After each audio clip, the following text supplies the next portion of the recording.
Hello friend, lifestyle of Tanushree নতুন ব্লগে তোমাদের আরও একবার স্বাগত। আজকে আমি তৈরি করছি সুজির পায়েস, যার জন্য আমি নিয়ে নিয়েছি দেখো সামান্য পরিমাণ সুজি, নিয়ে নিয়েছি কাজু বাদাম, নিয়ে নিয়েছি কিশমিশ। তাহলে চলো আর কথা না বাড়িয়ে শুরু করে ফেলি আজকের রান্নাটা ঝটপট করে। দেখো সুজির পায়েস করার জন্য আমি প্রথমেই গ্যাস ওভেনের মধ্যে কড়াইটাকে দিয়ে দিয়েছি গরম হওয়ার জন্য। কড়াই গরম হয়ে উঠলে তার মধ্যে আমি দিয়ে দেব পরিমাণ মতো ঘি। এখানে কিন্তু ঘিটা দিতে হবে, যদি তোমরা ঘি অ্যাভয়েড করতে চাও তাহলে এখানে সামান্য পরিমাণ সাদা তেল দিও তোমরা কাজু বাদাম আর কিশমিশগুলোকে ভেজে নিতে পারো। দেখো আমি ঘিটাকে কড়াই চারদিকে ঘুরিয়ে নিচ্ছি। ঘিটা যখন মেল্ট হতে শুরু করবে সেই পর্যায়ে আমি দিয়ে দেব কাজু বাদাম আর কিশমিশগুলো। দেখো ঘিটা অনেকটা পরিমাণ গলে গেছে। এবার এখন আমি এখানে দিয়ে দেব কাজু বাদাম আর কিশমিশ। প্রথমে কিন্তু সব সময় কাজু বাদাম আর কিশমিশ ভাজার ক্ষেত্রে সবার আগে কাজু বাদামটাই দেবে। কাজু বাদামটা আমি একটু লালচে করে ভেজে নেব। কাজু বাদামটা ভাজা হতে একটু সময় লাগে, তাই একটু সময় ধরে ধৈর্য সহকারে কাজু বাদামটাকে ভেজে নিতে হবে। দেখো কাজু বাদামগুলো খুন্তির সাহায্যে নেড়েচেড়ে লাল করে ভেজে নিচ্ছি। ঘিতে কাজু বাদাম দেওয়াতে কিন্তু একটা সুন্দর গন্ধ বেরিয়েছে।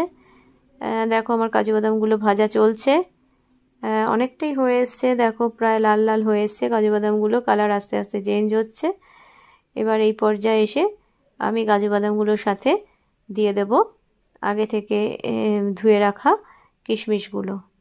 এবার আমি এখানে অ্যাড করে দেবো কিশমিশ অ্যাড করে দিয়ে সেটাকে কিছুক্ষণের জন্য আবার নেড়ে চেড়ে নেব। বন্ধুরা, তোমরা যারা আমার চ্যানেলে নতুন তারা আমার চ্যানেলটাকে প্লিজ সাবস্ক্রাইব করো, লাইক করো, কমেন্ট করো আর শেয়ার করতে ভুলো না।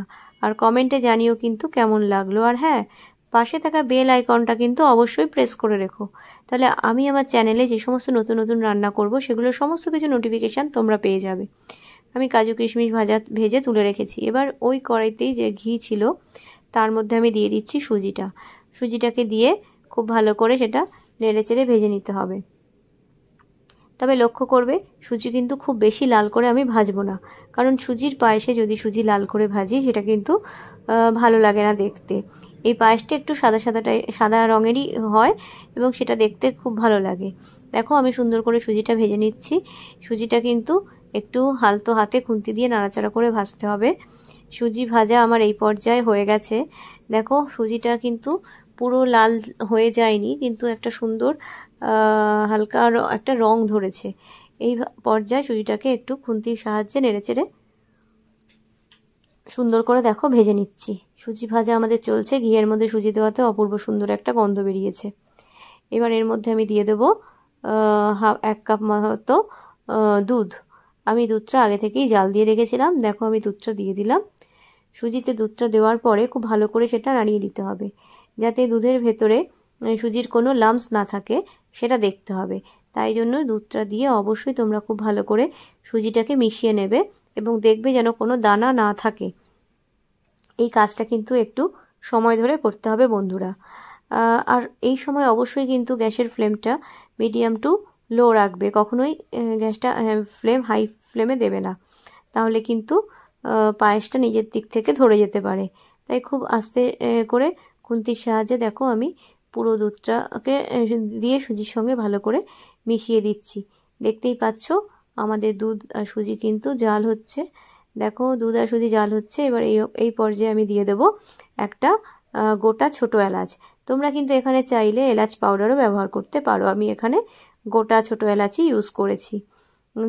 ছোট এলাচ যদি দুধের মধ্যে দিয়ে দুধটা ফোটানো যায় তাহলে কিন্তু দুধে একটা খুব সুন্দর গন্ধ আসে। এবার সেই কাজটাই আমি করছি, ছোট এলাচ দিয়ে দিয়েছি পায়েসের মধ্যে। অপূর্ব সুন্দর গন্ধ বেরিয়েছে কিন্তু বন্ধুরা, জাস্ট ওয়াও। এটা কিন্তু তোমরা ভোগের প্রসাদেও এই পায়েসটা রাখতে পারো। অনেক সময় চালের পায়েস না দিয়ে সুজির পায়েসও তোমরা ভোগের প্রসাদে রাখতে পারো। তাছাড়া এটা তোমরা রুটির সাথেও খেতে কিন্তু খুব ভালো লাগে পায়েস দিয়ে। দেখো এটা আমাদের হতে শুরু করে দিয়েছে, পায়েসটা ফুটছে এবং ভালো করে এটাকে সমানে নেড়ে দিতে হবে যাতে কোনো রকম দানা না থাকে। দেখতেই পাচ্ছ রংটা কিন্তু খুব সুন্দর এসছে। আর হ্যাঁ, এই পায়েসে কিন্তু আমি চিনি যেটা ইউজ করব সেটা হচ্ছে গুঁড়ো চিনি। আমি এখানে, তোমরা যদি চাইলে গোটা চিনিও ইউজ করতে পারো, আমি এখানে ইউজ করব গুঁড়ো চিনি। দেখো আমি এটাকে সুন্দরভাবে নাড়িয়ে দিচ্ছি আবারও। আর যেহেতু সুজি আছে, সুজি কিন্তু এই পায়েসটা জলটা টেনে নেবে, তাই সুজিটা পায়েসটা কিন্তু খুব ভারী আমরা করব না। দেখো সুন্দরভাবে নেড়ে নিচ্ছি এবং সুজিটাও অনেকটা নরম হয়ে গেছে, তোমরা দেখতে পাচ্ছ। এবার এখানে আমি দিয়ে দেব পরিমাণ মতো চিনি। আমি আগেই বললাম আমি এখানে ব্যবহার করছি গুঁড়ো চিনি। চিনি গুঁড়ো আমি সাধারণত মিষ্টি রান্নায় ব্যবহার করে থাকি। দেখো আমি গুঁড়ো চিনিটা দিয়ে দিয়েছি। তোমরা কতটা চিনি দেবে সেটা তোমরা পরিমাণ মতো দেবে। এই পর্যায়ে এসে এখানে কিন্তু তোমরা কনডেন্স মিল্কও অ্যাড করতে পারো, সেক্ষেত্রে কিন্তু তোমাদের চিনির পরিমাণটা একটু কম দিতে হবে, কারণ কনডেন্স মিল্কের মধ্যেই কিন্তু অনেকটা পরিমাণ চিনি দেওয়া থাকে। দেখো সুন্দর করে নেড়ে চেড়ে নিচ্ছি। আমাদের পায়েস রান্না কিন্তু অলমোস্ট হয়ে এসছে, আর কিছু সময়ের অপেক্ষা, তারপরেই তৈরি হয়ে যাবে আমাদের গরমাগরম সুজির পায়েস। চলো দেখো কি সুন্দরভাবে নেড়ে নিলাম। এবার রঙটাও দেখতে পাচ্ছ, ঘি দেওয়ার ফলে পায়েসের রঙটা কিন্তু একটু ইয়েলো কালার এসছে। এর মধ্যে দেখো আমি এবার যেই কাজু কিশমিশগুলো ভেজে রেখেছিলাম সেই ভেজে রাখা কাজু কিশমিশগুলো দিয়ে দিচ্ছি। এবার এটাকে সুন্দরভাবে নাড়িয়ে নেব। তোমরা এখানে চাইলে পেস্তা বাদামও অ্যাড করতে পারো, আমি এখানে শুধু কাজু আর কিশমিশই দিয়েছি। ওয়াও, অপূর্ব সুন্দর গন্ধ বেরিয়েছে বন্ধুরা। আমাদের পায়েস কিন্তু শেষের পথে। এবার আমি গ্যাসের ওভেনটাকে অফ করে দেব এবং কিছুক্ষণের জন্য এটা স্ট্যান্ডিং টাইম রাখবো, আর তারপরে কিন্তু আমি পায়েসটা সার্ভ করব। তাহলে চলো পায়েসটা সার্ভ করে দিই। দেখো আমাদের তৈরি হয়ে গেছে সুজির পায়েস। তোমাদের কেমন লাগলো অবশ্যই জানিও বন্ধুরা। তোমরা সকলে খুব ভালো থেকো। টাটা। তোমাদের সাথে দেখা হচ্ছে আবার আমার লাইফস্টাইল অফ তনুশ্রীর অন্য কোনো ব্লগে। সবাই খুব ভালো থেকো।